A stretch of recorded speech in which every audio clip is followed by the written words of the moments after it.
Hey guys, okay, working on this Bobcat E42 today. The AC performance is not great. It was working okay this morning, and then by the afternoon, it was hardly putting out anything that you would call AC. So we're gonna check a few things. This isn't gonna be a totally comprehensive video, but it's gonna hit on a lot of different components and things you should check initially with this system to see what's going on.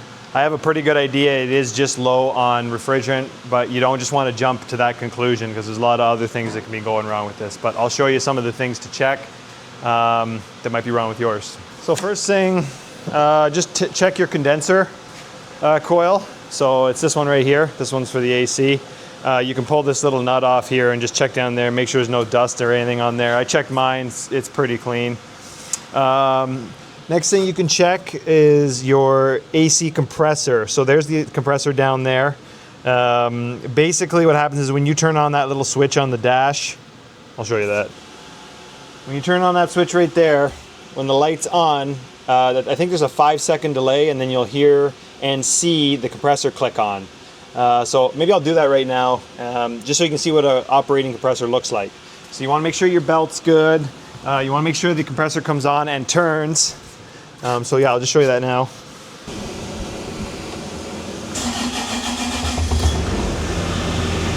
And you want to make sure your idle's okay. So keep it around, I don't know, 2,000 RPM, which is about mid-throttle on these machines. And then I'm going to flick that switch on. Make sure you have your fan turned all the way up, all the way to cold, and then turn your little switch on here with the green light. My light does light up. And then you should see a delay here.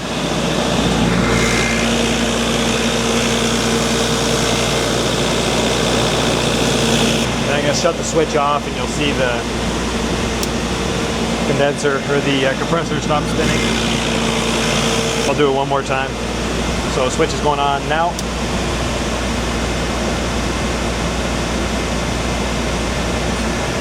There, you can see it click on. And it does change the RPM of the engine, but I'm still not getting cold air. So let's move on to the next check. Okay, so your evaporator coil is located behind this cover, but you got to move the mat to uncover it.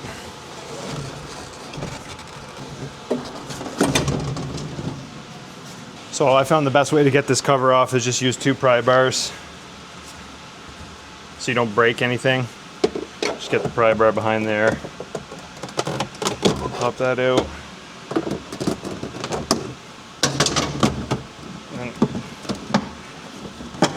Pull that up. There is one filter on here that you can check. It's the recirculating filter from takes the cab air and recirculates it. And mine's clean, but I'm not gonna take it out, but it slides out. Oh, here, it slides out and then you can clean that, so check that. Now in here,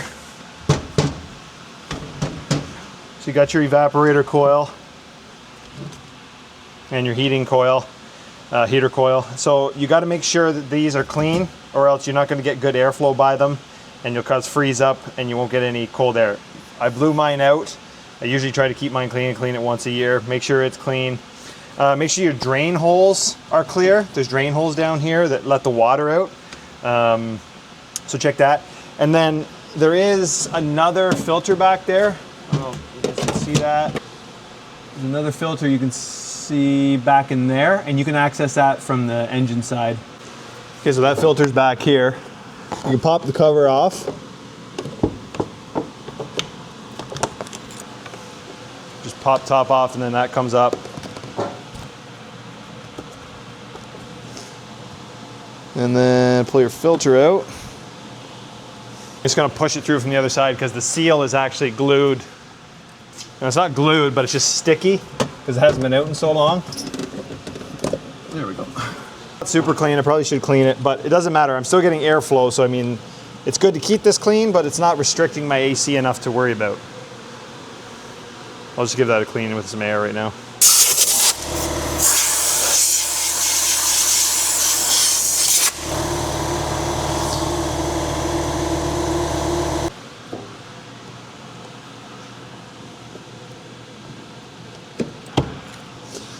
Okay, that's on. Okay, so basically the way the AC system works is you've got your compressor there. So in an air conditioning system, this one, the refrigerant is circulated under pressure through 5 major components in a closed circuit. At these 5 points in the system, the refrigerant grows through pressure and temperature changes. The compressor, which is located right down here, takes in heated low pressure refrigerant, which in my case is R134a, goes through the suction valve, the low pressure side of the compressor, and as the name indicates, pressurizes the heated refrigerant and forces it through the discharge valve, the high pressure side on the condenser, which is right here. The ambient air passing through the condenser removes heat from the refrigerant, resulting in physical state change in the refrigerant from a gas to a liquid. The liquid refrigerant moves on to the receiver dryer, which is over here. It's that little canister looking thing down there, where impurities such as moisture and dirt are filtered out. The receiver/dryer also serves as the storage tank for the liquid refrigerant. The liquid refrigerant, still under high pressure, flows to the expansion valve. So the expansion valve is in the cab, actually behind the blower motor there. You can't see it right now, but it's connected to those 2 tubes. The expansion valve meters the amount of refrigerant into the evaporator coil. This one here. As the refrigerant passes through the expansion valve, it changes its physical state. It becomes a low temperature, low pressure liquid and saturated vapor. The low pressure liquid immediately starts to boil and vaporize as it enters the evaporator. The hot, humid air of the machine's cab is drawn through or blown into the evaporator by the evaporator fan. Since the refrigerant is colder than the air, it absorbs the heat from the air and produces cooled air, which is pushed into the cab by the fan. The moisture in the air condenses on the evaporator coil and drips into the drain pan, which directs the water out of the cab. So you've got, I think there's 3 holes. There's one there, and then there's 2 you can access from the engine side. The refrigerant cycle is completed when the heated low pressure gas is again drawn into the compressor. So that's how this system sort of works. And then you've also have right here, there's a little module. Okay, so that electronic de-icing thermostat, it's called, is a microcontroller based module that measures evaporator coil temperature and cycles the compressor clutch to maintain a constant evaporator pressure. Onboard circuit protection diagnostics are built into this module. So basically the EDT will turn the clutch on when the evaporator coil temperature is above 2 degrees Celsius. If the EDT does not detect any malfunction, it will continue to operate and the status LED will be lit continuously. When the evaporator temperature is below -2 degrees Celsius, the EDT will turn off the clutch and status LED. Okay, so if that little light is not solid and it's flashing 1 time per second, and it's detecting this continuously, the temperature sensor is malfunctioning. If you have a blinking status LED 2 times per second at the AC startup, the temperature sensor is open and there's a short detected. If it's flashing 3 times per second continuously, compressor clutch is shorted to battery. So just keep that in mind. Okay, so now we've checked everything we can check, sort of the easy stuff. We want to hook up some AC gauges here to the high and low pressure ports to see what kind of pressures we're dealing with to make sure everything's working. So I'm just going to close these, make sure that's good.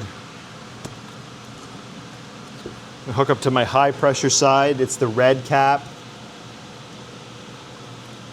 You basically can't put these on backwards because they're different sizes. So we'll hook up to that. Just gonna get a cloth, clean those off.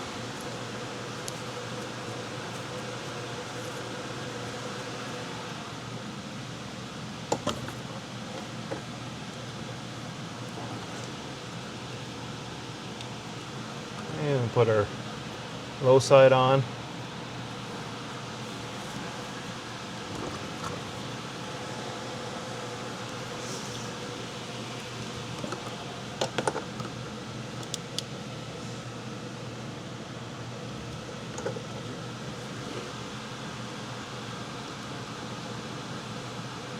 See our pressures come up there.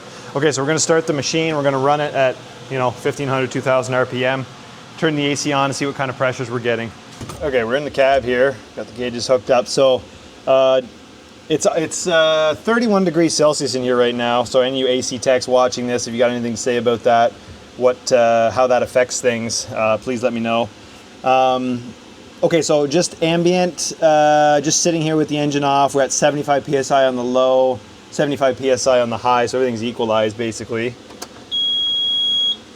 I'll turn the machine on here. Okay, I'm gonna put it to like mid-idle. I'll put it at 1600 just so it's not so loud. And then I got the fan on full blast, AC on low. I'm gonna turn the AC switch on, then in about 5 seconds the compressor will kick on. I'll switch over to the gauges here. See what happens. There goes the compressor on. Okay, we're getting a suction on the low side and we're staying at 75 PSI. I'm just gonna shut it off here. Yeah, so we get very little movement on the high side. It's actually building, going back 75 PSI. Let me turn it on again.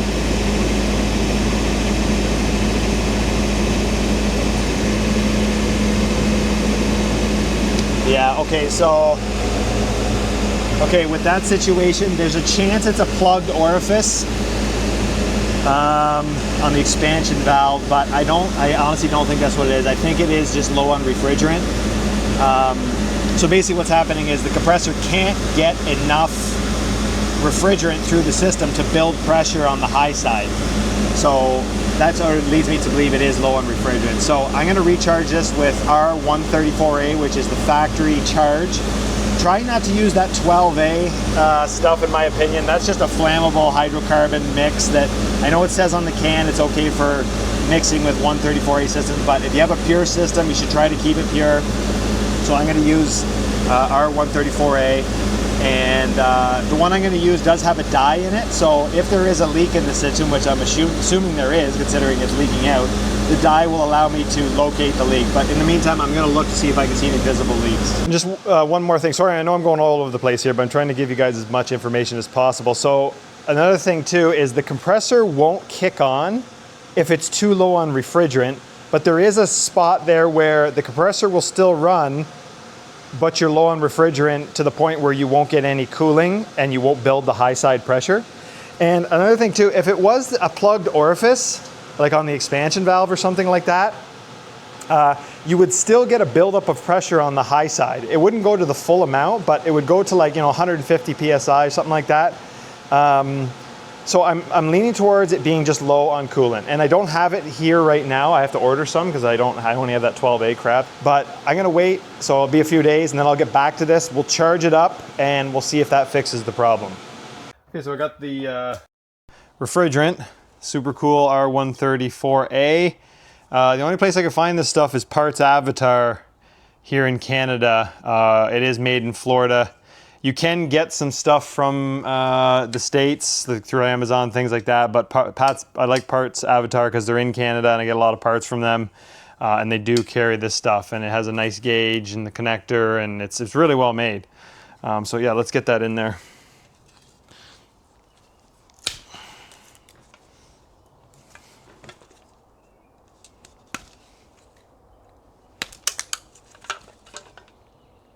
Okay, so you just gotta unscrew it because it hasn't been punctured. It's a resealable end. Some of them are where you puncture it once and it's open for life, but this one, it's resealable when you take the end off, if you take the end off. So you got to remove this little safety cap. I think it's so you can't puncture it during shipping. And then back this off. That little needle backs that off. And then screw this all the way on. And then I'm going to connect it to the low pressure side.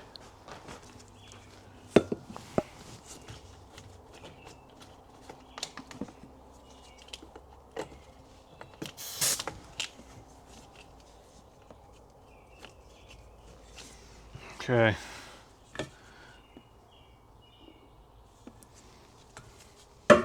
So right now the gauge is reading high. But we'll see what happens when we start the machine and run it.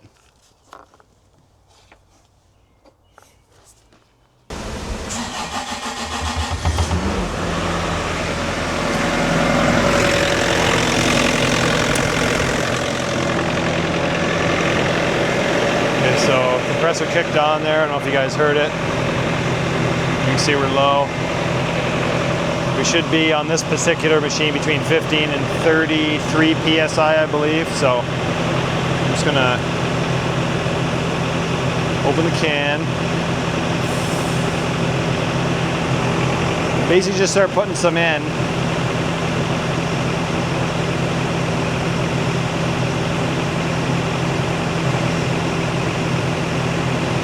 Just slowly, I can feel it going in. Okay, I'm just gonna push it down, add a little bit.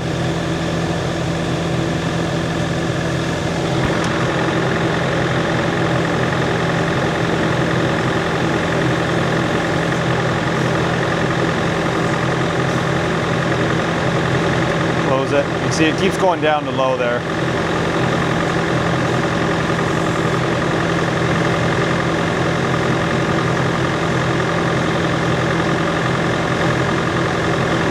And obviously when you're charging it, it stays high.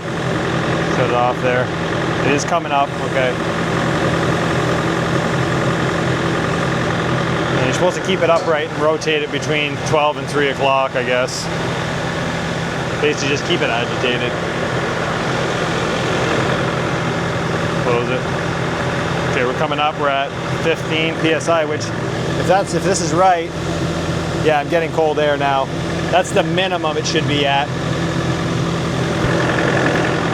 What's we got? Ambient temperature, I think it's 27 degrees Celsius right now. 40 to 50 PSI. I'll have to check my chart. I'll just fill it to maybe 35 right now and it should be okay.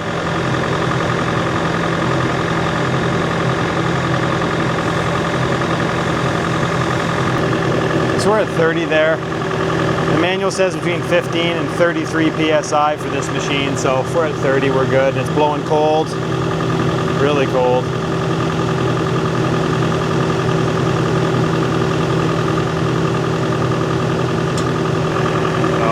So that's the actual low side pressure right now.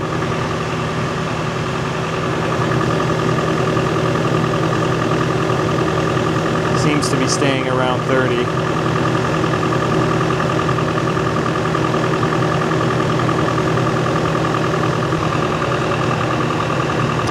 Take that off. Oh, and this stuff has dye in it as well, so if there is probably a leak in this system, so I will check for leaks by just using a UV light. You can actually see some of the dye right there on the end of that port. So that injects dye, which is great, so we will see if we have any leaks. Back on.